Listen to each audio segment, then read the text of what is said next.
Assalamualaikum warahmatullahi wabarakatuh. Perkenalkan, nama saya Siti Hadijah Kubro, semester 3 kelas B, NIM B0303-22048.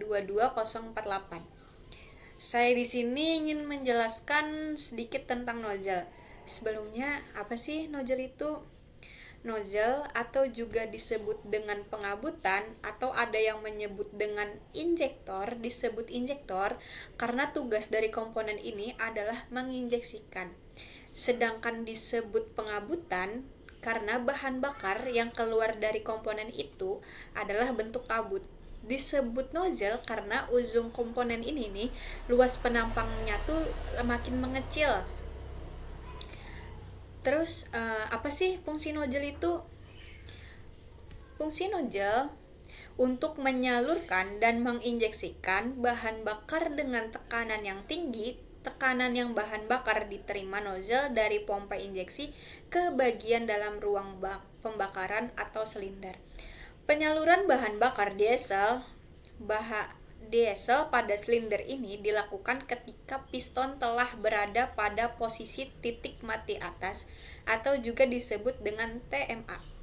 Injektor ini dirancang agar dapat merubah tekanan bahan bakar yang berada pada injektor pump yang memiliki tingkat tekanan yang tinggi menjadi bentuk kabut. Jadi tekanan tersebut kemudian akan memicu kenaikan suhu yang komponen silindernya sehingga dapat menjadi pembakaran. Kondisi tersebut hanya akan berlangsung sebanyak satu kali pada akhir kompresi. Hal tersebut menjadikan kapasitas yang dibutuhkan dalam proses pembakaran harus dalam jumlah yang tepat. Setelah terjadi penyemprotan dan pembakaran sempurna, jarum injektor akan menutup kembali saluran injektor agar bahan yang masuk dalam takaran yang sesuai. Jadi apabila terdapat kelebihan bahan bakar yang masuk, maka nozzle-nya akan mengalir ke tangki bahan bakar. Setelah kita tahu apa sih nozzle itu, terus fungsinya nozzle itu apa, ternyata nozzle itu terbagi menjadi dua tipe. Pertama ada capsule type sama pencil type. Di sini saya ingin menjelaskan cara kerja kedua nozzle tersebut. Di sini saya ingin menjelaskan cara kerja kapsul nozzle dulu. Jadi dari fuel injection pump tuh mengirim fuel melalui fuel line dan valve body ke nozzle tekanan di fuel line dan nozzle assembly. Tekanannya tuh harus lebih tinggi nih dari gaya spring valve atau di nozzle tipnya tuh. Jadi fuel melewati nut assembly masuk melalui stainless steel screen. Screen ini adalah filter terakhir yang harus dilalui fuel sebelum injeksi. Jadi setelah fuel melewati screen, fuel memasuki sleeve di sekitar cek valve. Jadi saat tekanan fuel cukup tinggi untuk menggerakkan cek valve dari duduknya, fuel bertekanan tinggi ini mengalir melewati cek valve melalui single orifice dan memasuki free combustion chamber di mana pembakarannya dimulai. Jadi jumlah tekanan yang diperlukan untuk melampaui gaya spring dan menggerakkan nozzle tip dari duduknya dan memungkinkan fuel untuk mulai penyemprotan itu disebut dengan VOV atau valve opening pressure.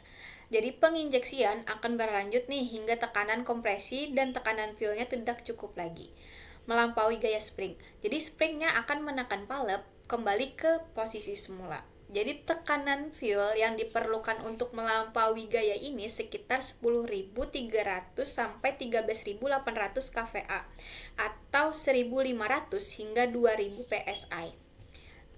Terus kita akan masuk ke cara kerja pencil type. Cara kerja pencil type tuh hampir sama aja dengan tipe kapsul. Tapi di pencil type ini ada namanya pressure screw dan lip adjustment screw. Secara langsung itu tuh mempengaruhi fungsi nozzle. Jadi posisi pressure screw di dalam bodi itu menentukan seberapa banyak fuel dibutuhkan untuk mengangkat valve dari duduknya. Jika pressure di setel lebih dekat ke duduk spring, VOV-nya meningkat. Jika pressure screw disetel menjauh dari duduk springnya, VOV-nya akan menurun. Jadi lip adjustment screw itu tuh mengatur seberapa jauh valve akan lepas dari dudukannya. Jika lift adjustment screw disetel menjauh dari valve-nya, valve dapat bergerak lebih jauh duduknya. Hal ini memberikan volume fuel yang lebih besar untuk mengalir melalui nozzle selama injeksi. Jika lift adjustment screw disetel mendekat ke valve, akan ada sedikit nih pergerakan valve-nya. Jadi hal ini nih memberikan lebih sedikit fuel yang mengalir melalui nozzle selama injeksi. Jadi yang membedakan kapsul sama pensil tap tuh, sedangkan pensil bisa di-adjust, sedangkan di kapsul tidak bisa di-adjust. Terus kita dapat mengetahui kalau nozzle-nya tuh hancur. Ada beberapa ciri-ciri nozzle-nya rusak. 1. Performa mesinnya tuh menurun. 2. Mesin yang sulit menyala. 3. Penurunan tenaga akibat bahan bakar yang kurang efektif. Setelah kita tahu pengertian, fungsi, cara kerja nozzle, ciri-ciri nozzle rusak, kita dapat memberi keunggulan dari kedua nozzle tersebut. Ternyata dari kedua nozzle tersebut lebih unggul tipe pensil. Ternyata di tipe pensil tuh ada 2 komponen yang penting terhadap fungsi nozzle tersebut. Adanya compression seal dan carbon dam. Compression seal adalah mencegah kebocoran kompresi dari silinder, mengatur kedalaman nozzle projektian ke dalam silinder, dan pola semprot orifice di dalam silinder untuk pembakaran. Sedangkan carbon dam itu tuh mencegah penimbunan karbon di dalam silinder head di sekitar nozzle. Jadi menurut saya cukup sekian penjelasan dari saya. Kalau ada salah kata mohon dimaafkan. Cukup sekian, terima kasih. Assalamualaikum warahmatullahi wabarakatuh.